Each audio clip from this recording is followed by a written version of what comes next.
I did all the sales. I was on a plane every fucking week, time after time after time after time. I saved it from bankruptcy. What the you mean I'm fired? That's one of my whys is like, I want to help men avoid that. And what I found, that's where the answers are. And so rather than help them avoid it, it's to lead them into it. Isn't it wild too? You know, people say like, who would you be without your money? Who would you be without your success?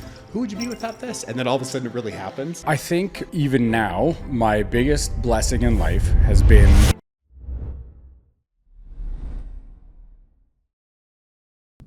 Well, welcome to the Burnout Podcast. I'm Adam Nugent, your host.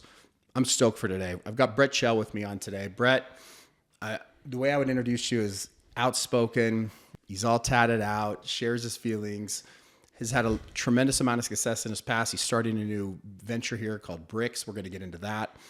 And I just think you have a wild story, man. And I think it's, you know, there's some ways that I connect with you. We know similar people.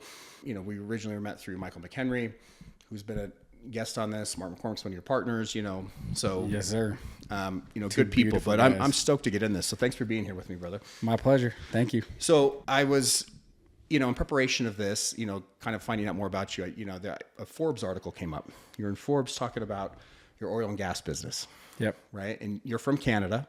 Unfortunately. You know, I don't tell people that. I tell them I'm from Texas because I live there. Listen, I got to tell you this too. If you guys follow him on social, you need to. If you're not, this guy's more American than most Americans. Truly is. Like, that's the best compliment I ever get. That's my favorite one. I love Truly is. What I love is like even where you got started, right? I mean, you were out of high school, college. You went right into the oil and gas, like working on the refineries. Is that accurate? Drilling rigs. Yeah. Yeah. Which is not easy. No, it's the worst. Yeah, it's probably one of the hardest jobs on earth for sure. Those guys are hard. I had a buddy that went and worked in the oil fields out in the Midwest, and like just hearing what he had to do and what he was going through. I mean, that is not easy. That is hard labor. Hard dudes, man. A lot of respect for those guys. Yeah, I did it. I didn't know what I was getting into, but it is like minus 40, working 12 hours. The rig is on a clock. It never stops. The oil that rig needs to move, and so you don't get breaks. You don't get lunch. This was an eye opener to me. We'll get into this at some point, I'm sure, but like. You don't. I went out there. I'm like, when do I get to stop to eat? And they're like, you don't get to fucking work. Why are you talking? And I went and kind of squeaked away in a connection one time, sat on the thing and started eating my lunch. And my push came and kicked my lunchbox out. He's like, you want the job? You got work, like get out. And that was like my first like day or two. I was like, oh my God. Ready to leave right after that? Oh yeah. There's multiple times where you want to cry. You're like, it's that like crazy hard. Gotten fights for promotions. Anyway, we'll get it through an introduction. But we're here. Let's dive into it. So you go out there and you work there. How long did you work on a rig for? I want to say like just between 6 and 7 years, somewhere in the middle there. I can't remember. Manual labor for 6 or 7 years. Yeah. Yep. I mean, what made you stay? Money. I bought an Escalade. I did. So How old were you? Like early 20s. Okay. Yeah, like early 20s. I just had to like try to go I was going to go design cars and do all stuff. And my brother-in-law, my sister started dating a guy who was a driller, and he came over and she actually, like when we introduced, she's like, oh, Courtney started dating a native, an Indian. And I'm like, and where I'm from, the Indians are rough.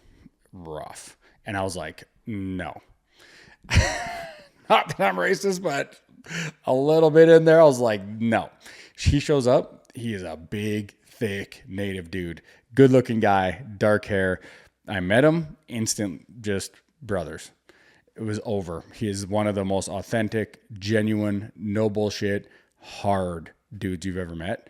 And we're just talking to him for like a week while he was there. And he's like, yeah, why don't you come? I could pay 130 grand a year. This is in like 2000, 130 grand a year to start washing the rig. And then you can make like 250 or whatever if you move your way up. And I was like, all right, let's do it. And I thought I'd go for a year, and turns out I bought an Escalade and like Kenny Powers. Yeah. So you're out there for a while. Yeah. Sum it up. So how did you transition? So, I mean, you're doing manual labor for 6 or 7 years, right? Mm-hmm.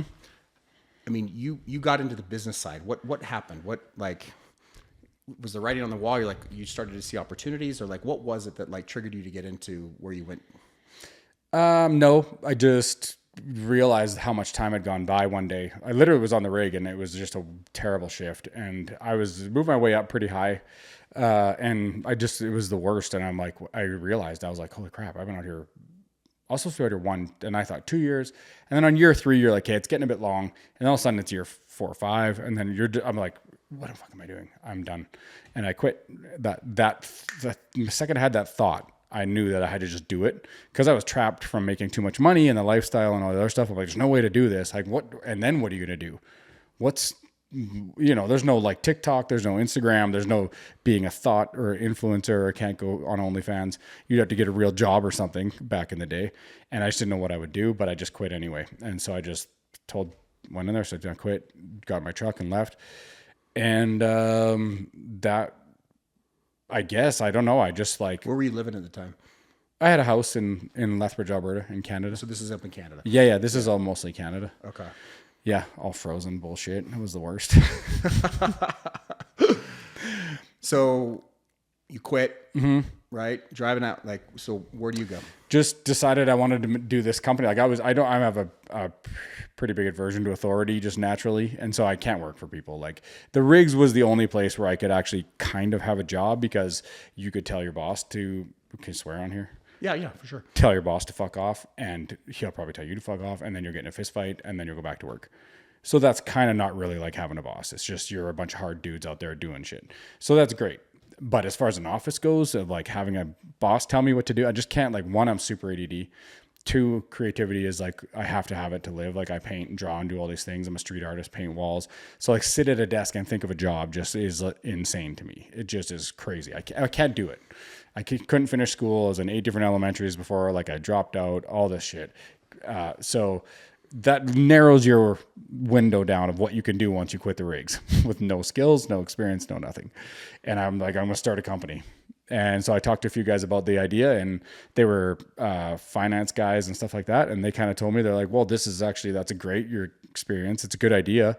But that's a big, like, I was really thinking outside the box. I'm like, I'm going to go for $1 billion company. If I'm going to do anything, like, let's fail big.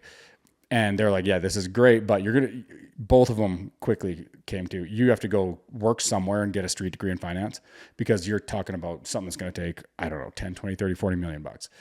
You have to raise that money. Either you're not going to be able to do it because you want to understand how to do it, or you're going to get your company taken from you at some point. So you got to learn that. So I went and worked with a accelerator in California for 4 years and then just raised money for startups. Learned how to do how to tie financial narratives to operational narratives, when PE guys get involved, when VCs, the A through D rounds, when and how you could value stuff, what multiples apply to what industries, how you can look at a P&L, like all this stuff. So this is fascinating because so you went to work there to understand the business aspect of it, still with your vision, if you will, the company in mind, but knowing you had to put this work in before that could even come to fruition. Yeah. What's coming to line, you talk about the creativity. So you remind me a lot of my son, Cole. He's 21. He's launching a clothing brand right now. Okay. So he's creative. It's streetwear. Like he's got the greatest slogans. Like, I mean, he's just a vibe. Yeah. And starting something new, he's 21, like the money that it takes to get inventory and to do all of the things, and he's working with his brother and my friend's company, roofing company, and they're doing really, really well. But his passion, he wants this clothing brand. Sure. And as we've had conversations this last year, I'm like, listen, like knocking doors or selling roofs that's the means in order to get the capital. That's how you fund it. And when he finally kind of shifted the story as far as like, this is actually one step closer to me getting what I want. Yeah. Everything shifted and he's making even more money now. He's closing multiple deals and at the same time, he's building this clothing brand on the side. It's getting ready to launch here in the next 30 days. Love it. And it's so cool that like just hearing you say that I think is a superpower where a lot of men, like, I want to do this, but to think like, oh, it's going to take you 4 years, or maybe you didn't know that going into it, but nevertheless, like you put the time in, you earned the right in order to be able to even go out there and start to raise capital. For sure. Which is very unique because most people wouldn't have the patience to do so. I think even now, my biggest blessing in life has been my set of circumstances, consequences of my own choices, but situations I had gotten into, which leave me no choice a lot of the time to do things. Like my back's been against the wall so many times because I'm a little impulsive. I just act before I think, and it's all great. That's great for an entrepreneur, but it puts you in situations where you got to do something to get out of it. And that wholeheartedly believe that necessity to have to do something or you have no other options. Everyone says burn the ships, which I love that saying. I love the Hernan Cortez story behind it, but it's really hard to burn the ships voluntarily. Let's be honest. There's not that many people that actually have that trigger developed, because burning the ships is less about having big bowls and more about having so many experiences in a row where you had no choice but to survive, that you realize it's actually not that scary. So now I have that trigger. I can just act. I'll burn that ship. Whereas if you don't have a lot of those things in your life, you have that safety net. That's the opposite of burning the ships. That's keeping the ships in the harbor. So I had a bunch of these in my life, like, and then quitting rigs and all this, like, no, there's no backup plan. We didn't come from money. There's nothing else. Like, I just had to do these things. And so when I went down to those two mentors told me, they're like, it was pretty cut and dry. And they're like, you're great idea. I think you can do this, all that, but it's going to take a lot of money. You have no idea how to do that. And I was like, you're right. So I can't even start unless I'm going to like go get a partner that's going to raise all the money. But then they're going to have a lot of the control of the company and they're going to have all this. And I want to be able to direct this company and do all the shit. So no choice. You have to go do this. But turned out to be awesome. Like, it was really fun. I worked on some good, like, pretty cool startups. They were launching cameras to the space station, the ISS, to install them. And we raised a ton of money, like a couple $100 million, all learned from $10,000 checks all the way up to $10 million checks, right? And how to talk to that guy is very different than how you talk to this guy. What this guy wants is very different from what this guy wants. The maintenance for that guy is a lot more than that guy, believe it or not, right? Is like, I came from the capital world in my investment firm for 20 years, and raising capital it's a different animal. And it takes experience. And you could put a pitch deck or communicate it with one investor that really resonates, and with 10 others, it doesn't even connect. Everybody looks at it differently, and like, it's an art to be able to kind of navigate and move through all that, which I believe can only come through experience. I agree that it's fully an art form. Because even that one, I would change my pitch, because I raised all the money for Colbert. We raised like 45 million total over 10 years. And I started at 10,000 a check from the guys on my rig. And then eventually, Toby Rice, who's my partner in this one, he sold his company to EQT for 7.8 billion when he was 36 with his brothers, took over the company so he had a bunch of shares. That company started to shit the bed. He did a proxy, took it over. He's now the CEO of a $35 billion largest nat gas producer in the U.S. His family office closed multi-billion dollar deals last year. They're the biggest one. So that guy invested 8 or 10 million, I forget. And then BP, the oil company that messed up the ocean, I met their CEO at a thing, and he ended up directing his venture fund to put in 15 million. So those guys at that level and that conversation, I had a kind of the same deck. I would have to include a bunch more for those guys, but the art came in. What part of that deck was I focusing on? It wasn't even really the deck. What part of the story am I focusing on? Like, what's the value prop within the story? And if you get really good at crafting stories and you have the financial narrative that pairs with the operational narrative, and then those two come together and you understand their value prop and you change that story to flow nicely, and then the outcome is focused on their value prop, that's when you get successful with raising money. I found. No, that you articulated that really well. Yeah. And again, it's an art. Yeah. And the people that get that are raising capital. And one of the things that you just mentioned too is, I think one of the reasons you get this particular investor, and just because you have, so-and-so, you have instant credibility, or, it's like so-and-so invested, then this is that, in our investment world, we had a very, very large, well-known company retirement plans, like $100-something million. Like, everybody knew who it was, and people were like, well, we need some references. We just, I can't tell you how many times that we'd mentioned, like, oh, they're a client of yours? Done. Where do I sign? Like, it was just immediate, instant credibility, just based upon the pool of investors and or people that are in your sphere. Yeah. That's why it comes full back circle, that at the end of the day, when people are investing, they're investing in the person. Yeah. It's the people. And if the people, those names you got behind, like when Toby invested, Toby's like, in oil and gas, he's very low key. He would hate me saying this. He absolutely hates this. He doesn't have Instagram. He doesn't have anything. But he's like a celebrity in it. When he goes anywhere, it's, Toby Rice. Oh, do you know? And people know that I know him. So they're always kind of like, I've had it happen a lot where people are like, oh, because he knows Toby, let's talk to him or be cool with him or do whatever. So Toby, just by way of investing in my business and backing that, probably was, I think, one of the, Toby and BP, aside from all the work that was done by the whole team, those were the two big things that credibility was given at a critical time, like in our growth period where, we had a great revolutionary tech. Yeah, we had all this awesome, cool stuff and some clients, but nothing big enough for an Exxon to look at. And we had to make a leap over a chasm between small independent oil companies to the big multinationals. And Toby was that bridge. Like when he came in and he backed it, his oil company is now using it. I could just drop that in Exxon's boardroom. That Exxon, all those CEOs wanted to be Toby. Yeah. Cause like they're running bigger companies by a lot, but Toby was an independent that battled and took that a massive $30 billion company over with his brothers. Those guys were hired as professional CEOs through Exxon, Chevron. So they all like Toby's the rock star. Right. And, yeah. You raise money off to the races. Company's still there. I mean, it's got what's the market cap, give or take, on the company now? So I got to just think through this. There's stuff going on currently. Well, let me reframe the question, because it isn't so much about that. Because I mean, you built this company, raised all this money. You were the CEO of this company. Yep. Yeah. And I can say a market cap, and I'll qualify this because you know what I'm talking about. There's no, I understand. Something potentially happening in the next little bit here. So, right now, market cap, depending on how you look at stuff. So again, revenue will be between 35 and 40 million this year. So probably you get a 7 to 10 on that type of company because margins are pretty high and all this stuff. If you're going to value it, I'm not holding you to any specifics, right, with whatever's going on. But I mean, you got a company that's worth, well over $100 million as far as 300-ish. Yeah, $200 to $300 million. Yeah.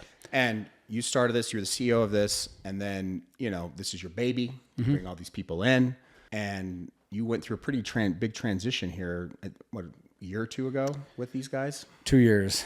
Yep. Yeah. Yep. This is still ongoing a little bit. So, all of this is still tied up. Still a great company. A lot of people that I care about still work there, and it's still doing very well. And I want to continue that. So the way I've gone through this, there's a lot of emotions, as you know, attached to stuff like this. And when it first happened, when I was fired from my own company, I was pretty mad and I was angry, and everyone else was the problem. And I've come around now full circle to, that was the universe handing me my life back. I'm 44.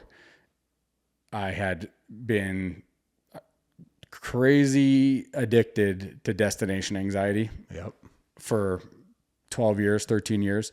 My whole identity in life had been wrapped into the success of that and what the number is. When this happens, then this. When this happens, it's very common with entrepreneurs. Crazy. Yeah. Leads to very bad depression.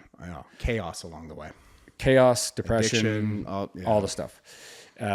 Yes, because when this, then this, called destination anxiety, means you're never present. And you can only be happy in the present. You can be anxious in the future, and you can be depressed about the past, but you can't be anxious about the past and depressed about the future. You're present. And destination anxiety ensures you're living 6 months out, 12 months out. And I think that job actually conditions you to do that, because you're trying to forecast, you're trying to anticipate, you're trying to, you got to be a little bit ahead of this and thinking way out, especially if you're growing something from scratch that was just invented. The whole thing of it happening, this sounds corny, and everybody says this, it was the best thing that ever happened to me. It was a blessing. It reset my life in a jerky. You have to really get settled to come to this point, but that was the only way it would have ever left, because it was too much money. I had too much going. It was skyrocketing. I was going to $1 billion, and I would have been the 50, 55. Family and kids are number one to me. I still haven't got that, because everyone else was second place for 10 years. And it screwed up a bunch of relationships, had a bunch of miscarriages and all this shit, and a bunch of bad relationships, and just classic CEO type behavior. Yeah. And so at this age, I feel like it's on that line where, had the inner universe not intervened and reset me on a path to here, I would have probably got it there and gotten $1 billion company, and I would have been sitting in my big ass house with 10 more planes or whatever. The worst. And I would have looked back and said, shit, I missed it. So you said something, even prefacing it, like, this sounds corny. Yeah. Because I talk about this all the time. Mm-hmm. That I think the greatest things, whatever you believe, spiritually, universal, God, whatever, that I believe that the greatest things that God gives us are pain and fear. Yes. The activators. And again, it's like, but when you're in the shit, when, the day you get fired, or like the things that I've gone through, and it's like, when you're in it, you can't you're not like, oh my God, this is so good. Heads ringing. You're just like, you're a complete disaster. It's such a rupture. It's such an identity shaker. I mean, it strips you, this is who I thought I was. And then all of a sudden it's not. And especially for those of us that have owned businesses or own businesses, I mean, it's so much of our identities tied into it. I mean, it is so deeply layered. Yeah. And as I was going through my own process, losing my company that I spent 20 years building, it wasn't just a company, it was me. Your value. The value and the chaos, and it's like, I got divorced through all that. I mean, there were so many things that I just pushed to the side, and I built an empire, frankly, on stilts, because I had these voids in my life that it wasn't filling. Yeah. My emotional well-being, my health at the time was horrible. I mean, all these other, and what I did is I just tried to fill it with money and success and outward, validation. But the truth is, it's, again, when you're in it and people say, oh, this is, it's kind of hard too. Cause when I see somebody that's going through the shit, there's the big part of me, having gone through a lot of it myself, there's part of me like, brother, this is the greatest gift in the world. Love that for you. But it's also, I want to honor and hold space for the pain that they're in. Yep. And it's sometimes it's a balance between like, brother, this is the greatest thing in the world. Let them feel it. You got to feel it. Let them feel it. Because only you can get through this. Because we know that you and I, we know what that pain feels like. Mm-hmm. But then we also come out on the other side of it. And what's really important though too is, we say that it's the greatest thing that ever happened to us, but it's also a choice. 100%. It could have been the end of me. Yeah, you could have, you chose differently. Yeah, you went through your thing, had the stories, whatever, same with me. But at the end of the day, it's like one day, whether it was one day over time, most likely it's like, you know what? I'm going to choose to see this different. I'm going to change the story attached to this. Yeah. I look at something as common as divorce. Look at my divorce and divorce. I mean, I wouldn't wish divorce on my worst enemy. No one expects to get, no one gets married expecting to get divorced. Right. But I look back on my divorce, as painful and as hellish as that was one of the greatest things that ever happened to me and my family. But I also know people that have been divorced for 20 years. Why is it the greatest thing that ever happened to you? Because I only knew one subset of thing. It brought me closer to my kids. Mm-hmm. We have a stronger relationship. My ex-wife, my co-parent, we're way better co-parents and friends than we are lovers and husband and wife. I found myself in it. I was very codependent. I went on to feel love and intimacy and connection at levels I didn't even know existed. Awesome. And I believe, like, to really appreciate the highs, if you will, we have to have experienced the lows. You know, and so they are gifts. And so, yes, it's corny as it might sound, it's actually true.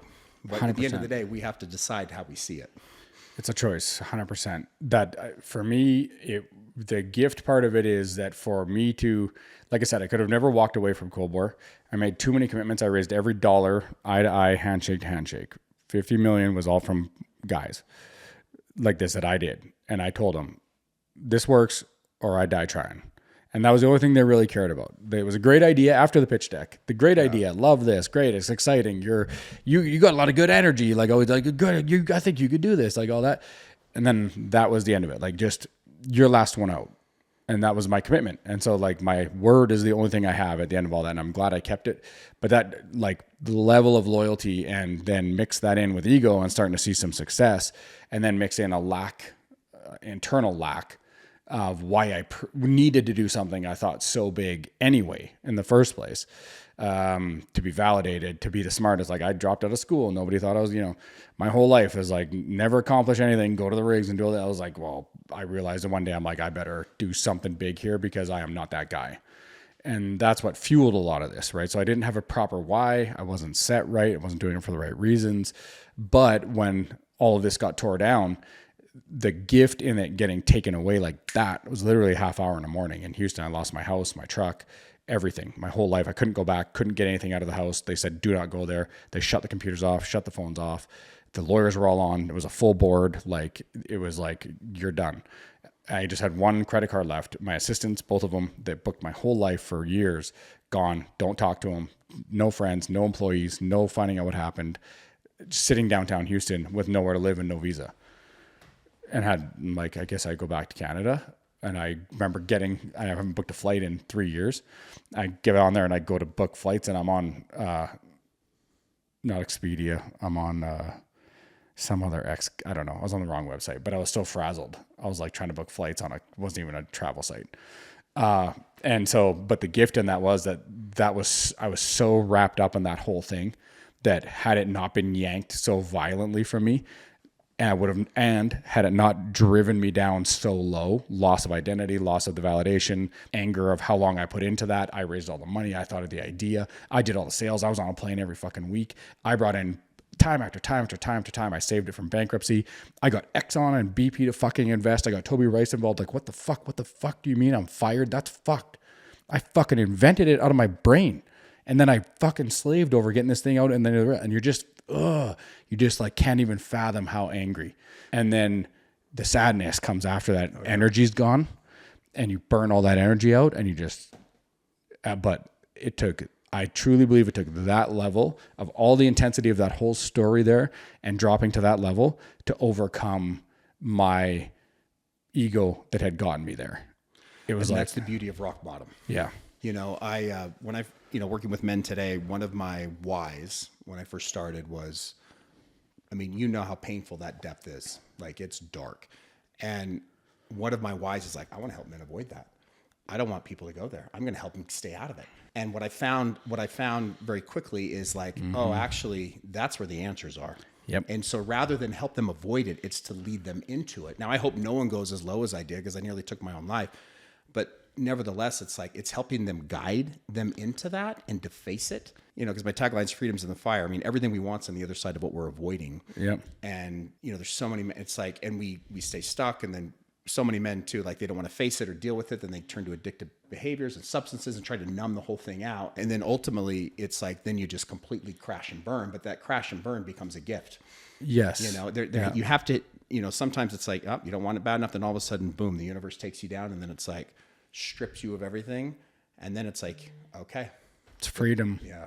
It's the scariest thing on earth, but it's freedom. It's scariest as hell, but it's free. And I posted a thing to say, some TikTok this morning on my stories. It was about an ego death. It was talking about what it takes to go through an ego death. And I was just, I was thinking about the freedom and peace that I feel like more than I've ever felt in my entire life. Like I can't even put it into words. You can't put a price on it. It's invaluable. And yet what it's taken to get to where I am today was hell. Well, the main thing for me was like, for the first time in 20 years, nobody had any expectation that I would be anything. And that was my biggest fear. But when it happened, it's what set me free.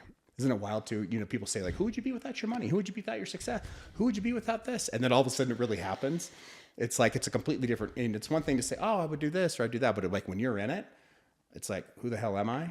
Yeah. And I appreciate you being open enough to share that. It's like the fear of that. Yeah. And I've experienced and felt the same thing. Yeah.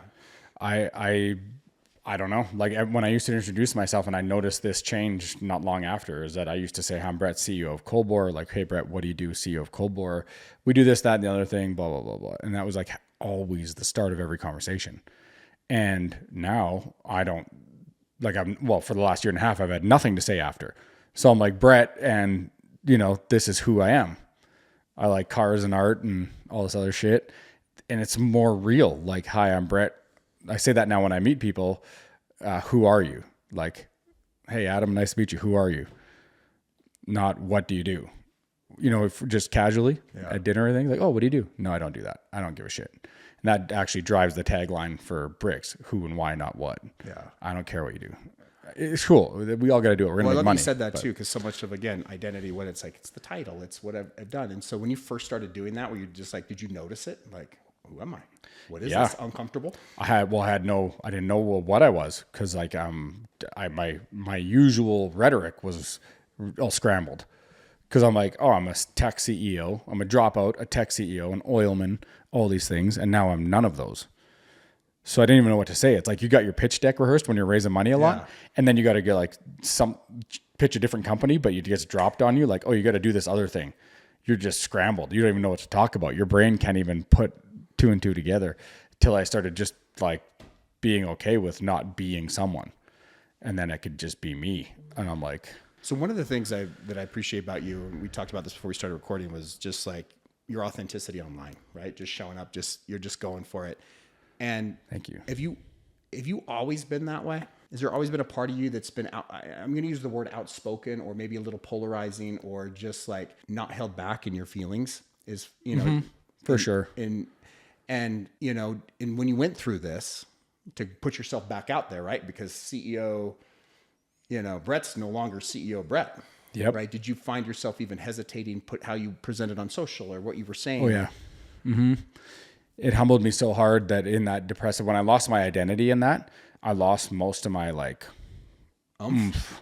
My oomph was gone. I was more insecure with women. I was more doubtful about successful relationship. I was more chase, like desperate energy. Yeah, oh yeah. Even when I would, for the first time in my life, and I fucking hated this, I started meeting people after that were wealthy people. I've been around billionaires and they're all my partners. They're all my friends. They're all these things. And that's when you're on a winning streak or you're doing good or whatever. But when it all gets stripped away, I found myself like getting more nervous or energy or trying to talk to a guy in a certain way because I knew he was successful. I'm like, maybe that could be my help to get out of this hole. And I fucking hated that. I'm like, and it happened for a while until I noticed it. And then I just like killed it. I'm like, first of all, that's not me. That was one of the lessons where you have a moment. Just how you're communicating? Just like stop literally, like you just, when you recognize it. Stop it. It's interesting. You said before, when you recognize like, shit, I got to quit this job. You made a decision and go. Yep. I was bad. I had an anxious attachment, avoidant attachment style with women. And I did a lot of work to deal with it. And I had a lot of bad relationships because of it. I had a good relationship just start recently. And something happened where that anxiousness popped up again. And I just killed it. I got straight on YouTube, got straight on BetterHelp. I talked to someone, did all this research. I'm like, that's what I think it all is. That's what's happening. And as long as I understand it, I know I can stop it. And I stopped it. And now it hasn't happened since. This isn't like an ego thing, a testament to it. It's just like make a choice to stop doing it. I actually think what you're doing is the opposite of ego. It's like, this is me. Like, I'm doing this. What is this? I got to recognize it. And then you take the initiative to like own your shit. Yeah. Whatever part of it is and work it. I mean, to me, that's the opposite of ego. Oh, okay, good. I didn't want to sound like I have this mental superpower. No. It's just I like just take think action. It's important because it. I feel like, I mean, it's so hard for us to look in the mirror and just own our shit. But it's so freeing. Part of this whole freedom is like when you can look at and we don't need to get into all the details, but you know, I'm sure you look back on it now. And of course you have a story and you're in the middle of things with the company, but you can look back and you're like, you know what? I actually did this, or I was doing this, or this wasn't doing, you know, when you can finally just look at your own shit and just, and accept it, you know, it's painful, but when you're just like, fuck. And then, so to me, the first step of this is like, you have to be aware of it. Cause if you're not even aware of it, then we're stuck in the story in this victim mentality. And then once you're aware of it, and then getting to the point where you accept it. But the key thing is then just accept it. Like, yep, I've done stupid shit. I've done fucked up shit. But that's something I did. It's not who I am. Yeah. It's detaching our worth and our identity to whatever happened in the past. And because what I found too, with most of the men that I work with, almost all of them, if there's a particular part of their life that's out of alignment or something's not where they want it to be, if they don't consciously think this at first, but as they open up, you know, if someone's, you know, making, you know, fuck you money and their relationship's off, there's a part of them that doesn't feel worthy of love. Or if someone's relationship is, you know, on fire, but they're not making the money, they don't feel worthy of success, you know, and they tie their identity to all this shit. And it's like, and it takes a lot of intentional work to me, which is the opposite of ego, of owning that and then leaning into it. Like that is rare. So I honor that. I respect that. Thank you. I appreciate that. It's the only way that I've found, because my mind will run. I overthink all day long about everything. The blessing of a creative brain is you're thinking of all this cool shit. The curse of a creative brain is you can think of a lot of creative ways that things are going to go wrong. Oh yeah. And so and my mind will just spin and spin and spin and spin. And I think of 1,000 things, like kind of feels like Rain Man in my brain, all the different shit, just like random shit. That's great when you want to create, but in normal life, that can be challenging because then you're overanalyzing everything. She said this, she did that. What did that text mean? What does this mean? What's that guy doing? Is my partner doing this? What's going on over there? And then you shift into positive stuff. You're like, everything's good. We're going here. We're going there. But it's also tied to a much higher volatility emotionally. Usually when people have that type of a brain, they're more susceptible to emotional swings. And that's majority of my life. That's how you mentioned ADD, ADHD kicks in, whatever, right? There's negative, but there's also, it can be a superpower. It's learning how to channel it. Sure. Right. But then to me, the chaos that's been in my head and that voice that never shuts off and everything, you know, and I've learned to kind of quiet and calm that. And it's new. It's actually pretty nice. And then knowing when to turn it on and off. I mean, I'm still working through that, but, again, I just want to honor the fact that you're speaking to that, and then even recognize you're like even hesitant to even say this. Like, look, I'm not trying to brag. To me, I'm like, fuck, brag about that, because because that's one of the things I want to do, especially with the show, is like, listen, you're the creator and author of your life. You're playing a role.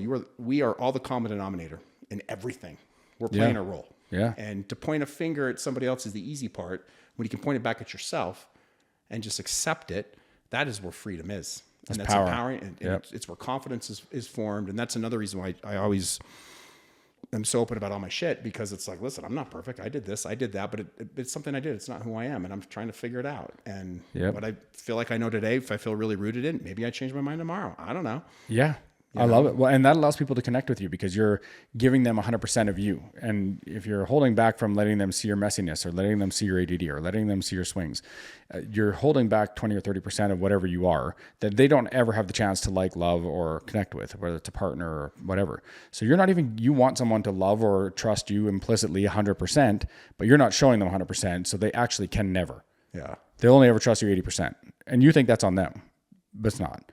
Right. And so the only way I've like why my propensity to action, I think, has developed. Action alleviates anxiety. 100%. Yeah. And so overthinking all this stuff, I know that if I sit and ruminate on it too long, then I have to use a bunch of energy to slow it back down. Whereas like if I think of something and I think that that's wrong, like example with this relationship thing where I was like, whoa, I did something there where I was kind of like being a little passive aggressive and I was kind of like throwing out ultimatums too early. Like, oh, if this isn't going to work, then I guess I'll just, do something. I didn't want that. She's great. I was like, oof. Which is just a defensive mechanism to keep yourself safe from getting hurt. Yeah. Yeah. But identify it and then just take action. It might not be that I identified it exactly right, but I'm going to just do it. And that's why like with moving to Salt Lake, I just did it. I told my friends one day after I was done recovering and like have my pity party, I sat and ate Domino's 30 days in a row and watched Netflix, didn't talk to a single human right after my company thing. I did that, traveled around, got happier. And then I was like, hey, now I'm feeling useless and I have to do something because I have not sold all my equity. It's still sitting in that company. And so I had whatever I had to live on, which was, and then and to start a new business and to go to the States where you lose 30% of your net worth to exchange and lawyers and all this shit. So I just decided, I'm like, okay, well, today's the day. And I told everybody to come get my shit out of my house because I have a house like this in Calgary, and then just people come, got all the shit and just cleaned that house out and got rid of it. And then I had painters in the next day. I just loaded up my truck and drove here. The day I cleaning it out, I booked my loft, got here, moved in, and that was that. And then I'm like, okay, now what am I going to do? So I just drove around in a grid pattern from Lehigh to Bountiful looking for cool buildings. That was, I don't know, I'll start there. I was kind of like, just like, this is fun. And then found a cool building and thought, the line that got me started on bricks was, I'm not ever going, but I can't do that again. I can't do something for money again, or that'll be the end of my life. If I do that again, like cold bore, and I just go for money or do something and I get in a depressive like cycle of being a workhorse and all that shit. Was it always about the money for you? Yeah. I just know, yeah. I mean, you said at the beginning, you said earlier, right? It was like, if I'm going to go for it, I'm going to go for $1 billion company. Yep. That was my why. So the why was money. Yep. I didn't grow up with a lot of it and I have a lot of, I like nice, I just want to have freedom is my main one. I want freedom. I love cars and all that. I have a passion for cars and things, certain things, but I like nice things, but it's not, I don't really care about yachts and all that shit. I don't need that. But, it was, the why was money, for freedom, for like, I just wanted that pressure off me that I don't ever have to, never am I going to not have again. And I don't have to have a job and I can do whatever I want. That was the main driver. And I want to do big things and a lot of things because I'm super ADD and I want to do cars. And it's going to take a lot of money.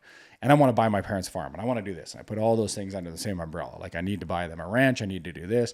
And so then and then I'm going to make a company that does this. And if just the way have you ever read the book, Blue Ocean? Mm-hmm. Yeah. So my brain naturally works like that. I didn't know that until I read the book and I'm like, oh, that's how I think. I'm like, because my brain is so far on the creative side, I don't look at traditional problems the same way that most people do and say, here's a problem. How do I optimize it to get 5-10% more out of it? That's red ocean.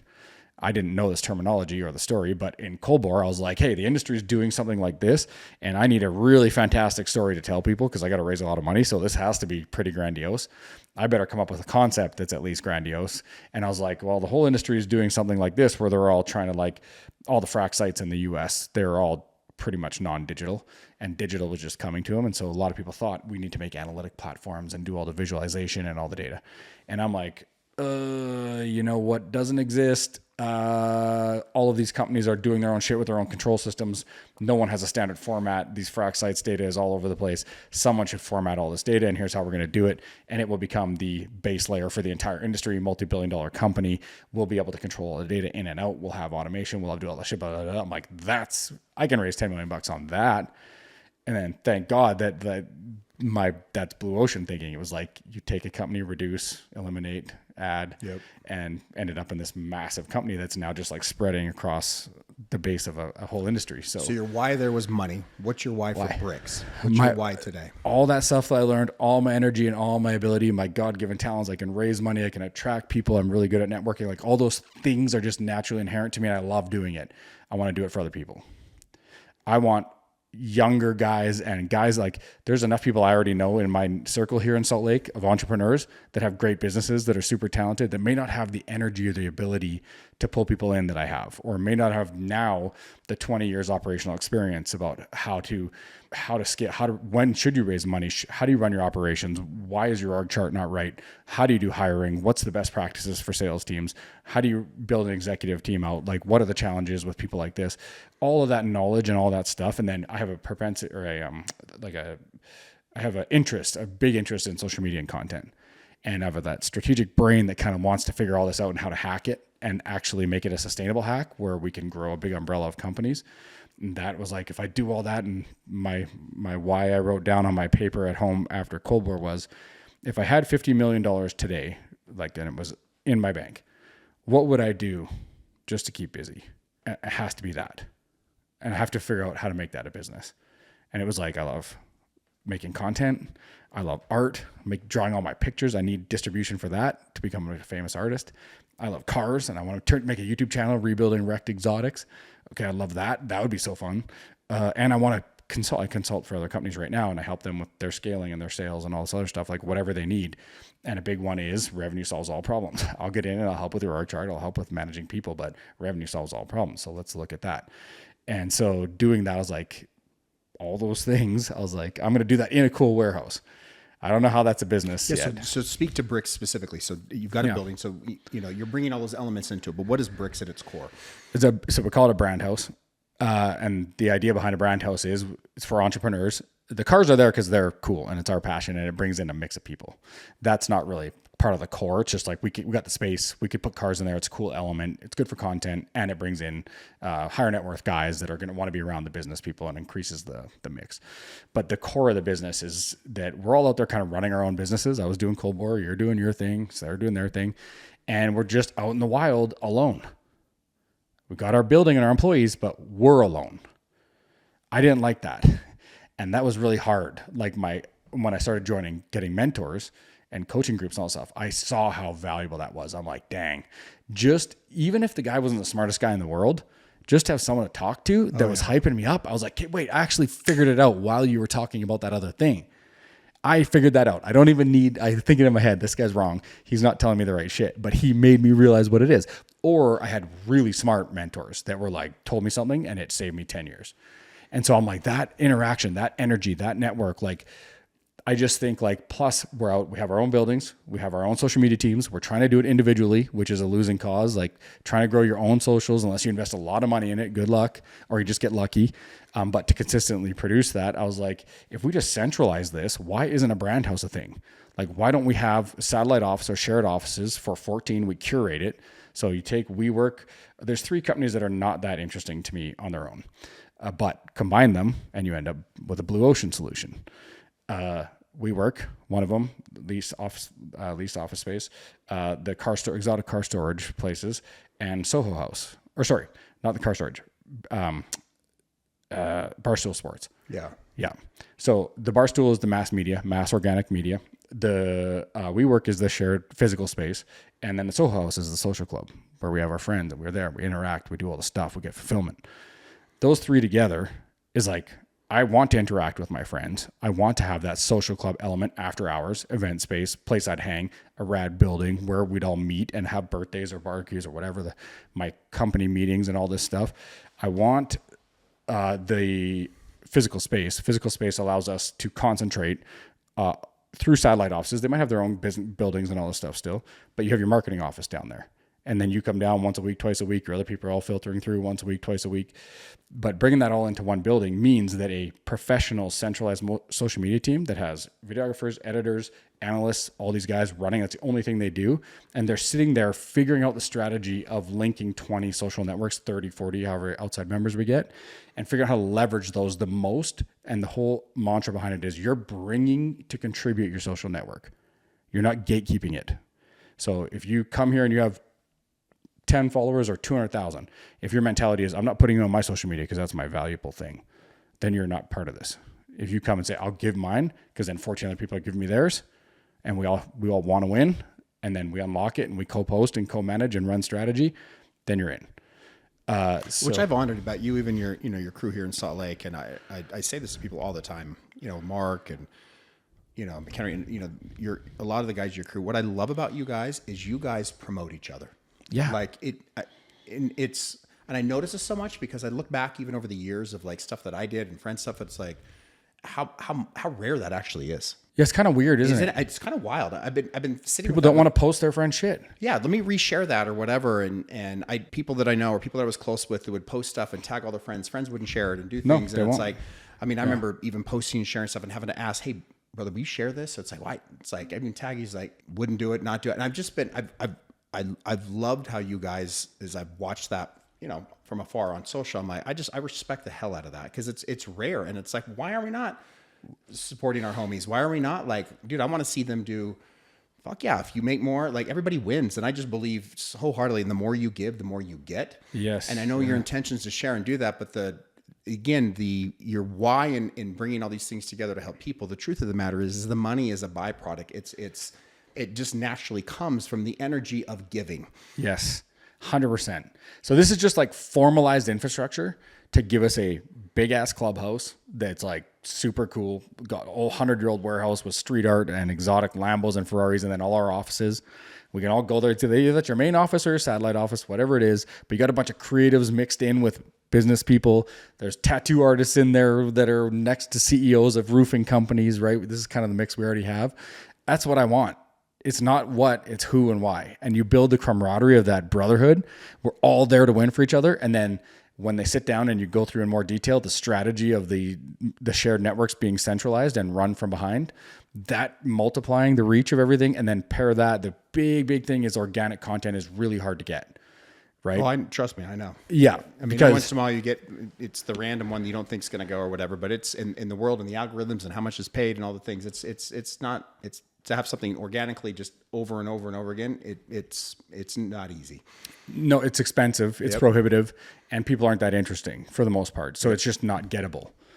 Even that's like where this comes from Colbor, where I want to help people. I'll invest millions right now to put this building down, to build it out ahead of time, to hire the social media teams. We're going.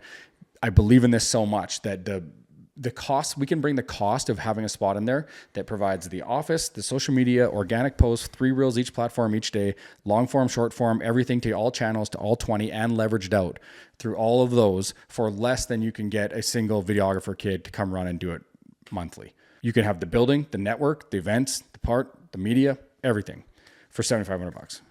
It's like done. That's for someone that's in the media social world like that, that's a steal. Yeah. Right. I've done it too. I've paid for it. It's the leverage. And I want to highlight again, a theme as we're having this conversation, and you're highlighting the importance of action, going back to like, I'm on the rigs one day, I'm done. Right. Next thing, action. And yes, you've had these moments, the 30 days or whatever with dominoes or whatever. And we all have the moments. But, but the reality is like, it's even a reminder to myself in certain areas of my life. I'm like, okay, what am I overthinking? What am I spending too much time on? And it's like, it's imperfect action. Yes. It's just like, I'm going to move forward and I'm going to figure it out as we go and be open and humble enough to be like, I don't know. And then seek out other people to help and, mentors or people that have been there, but then just like moving forward. And again, I truly believe, I say this all the time, the difference between somebody who has made it and not made it, whatever made it is to you, is that they've been willing to do what you haven't been able to do with an asterisk for up to this point. I mean, we look at all these people and put them on pedestals. Like it's consistency, it's action, and they just don't quit. And when one door shuts and you just like, shit, well, if you're open enough to just the universe is always moving you in the direction you're supposed to go or need to go, when that door closed, 10 more just open. Yeah. And yet we spend so much freaking time on that one door that we wanted it to be, or whatever it's relationships or business or life. Yeah. And that's where suffering kicks in. Yep. And I've been practicing this year more than I ever have, like super intentional about just accepting what is. Like it just is. That's my number one too. So actually not that exact thing, but my number one is being completely detached from any outcome. Yeah. Always. And 100% of the time. Literally said this in my current new relationship. I was like, I love hanging out with you. I've been more in than she was. She was in more, and then she kind of pulled back. You know how at the start your fingers are out. I went in more, and she pulled back a little bit for not negative. She's not toxic at all. Just like life is super busy, and she's very cautious. Was married before and wants to make sure it's right. But then I started getting fearful, and that's what drove that whole thing. But I was like, whoa, hold on. So first, stop that. Second of all, I don't care. I don't give a shit if this works or not. And I said that to her, right to her face. I said, I mean that in the best possible way with love, because I'm here right now choosing to be here with you because I want to be, and I'm putting what I got into this right now. And I'm hopeful that it works, and I have an intent that it works, but I don't care. It might work, it might not. I don't care because I have no control. Not because I don't care about you, I don't care about the outcome. Which is freeing.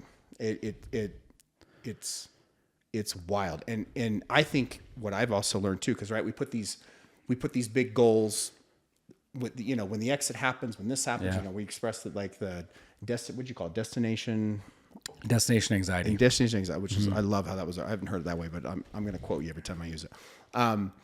But like even taking goals or whatever, it's like, what can I do today?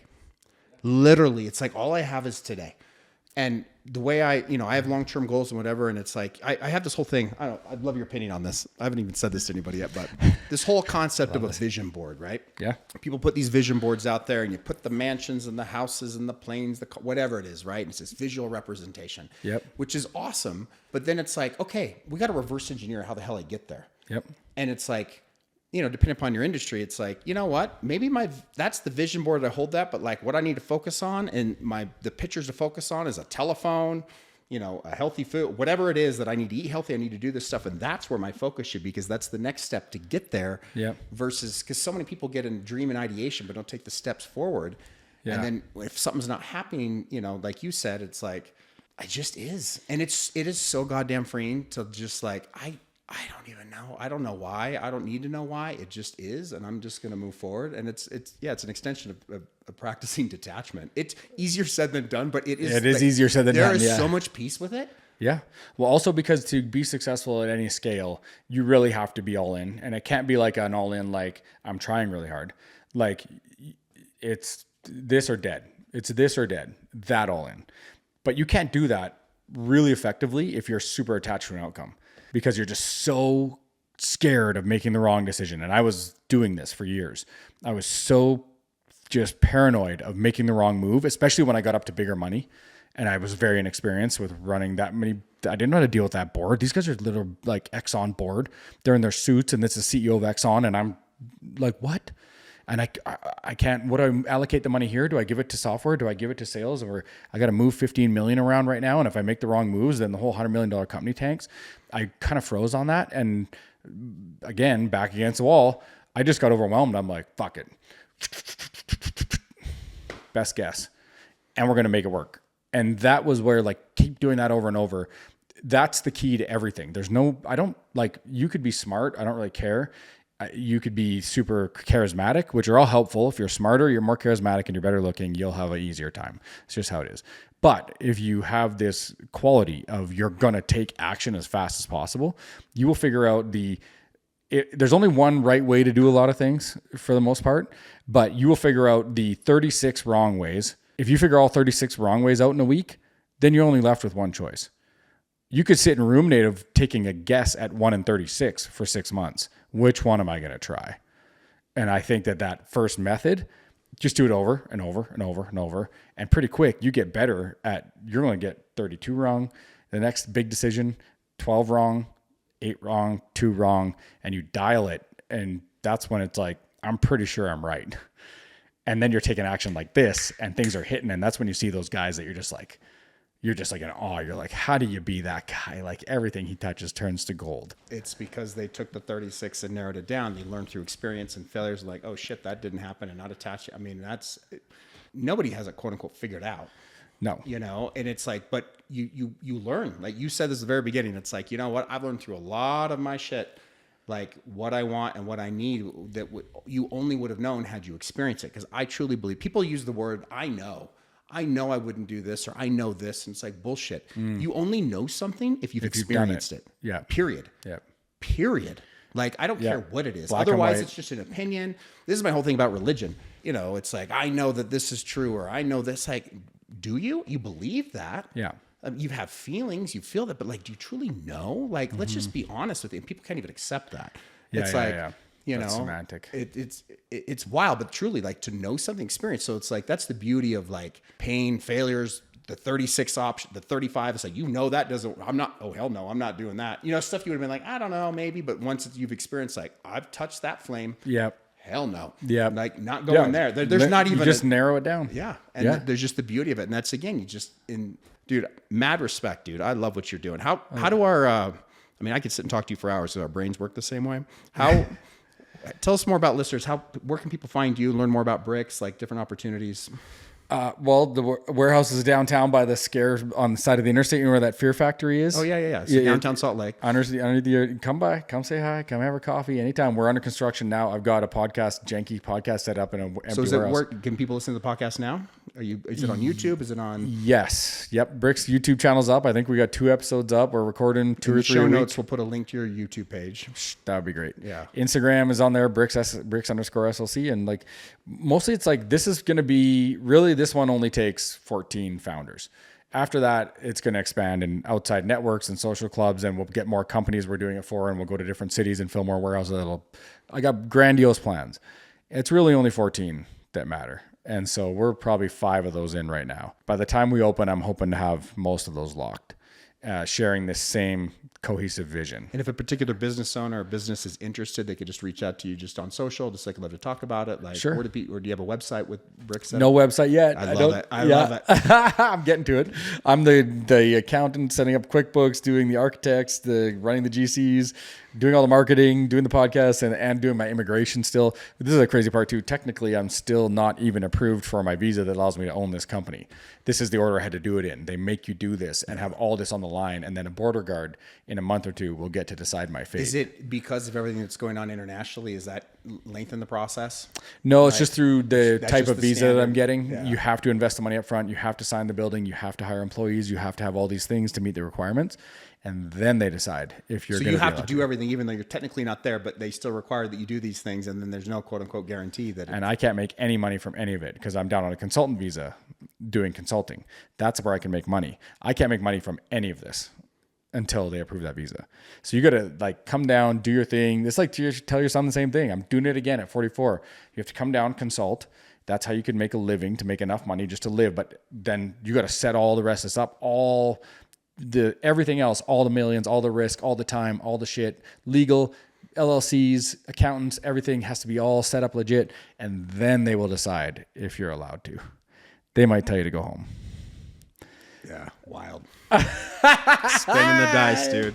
Well, brother, I appreciate you, man. This has been awesome. My pleasure. Yeah. Thank you for sharing and being so open. And again, Brett's another example of just like, no matter where you are, no matter what's happened, listen, you can have it all. You can do whatever you want. You can be whoever you want.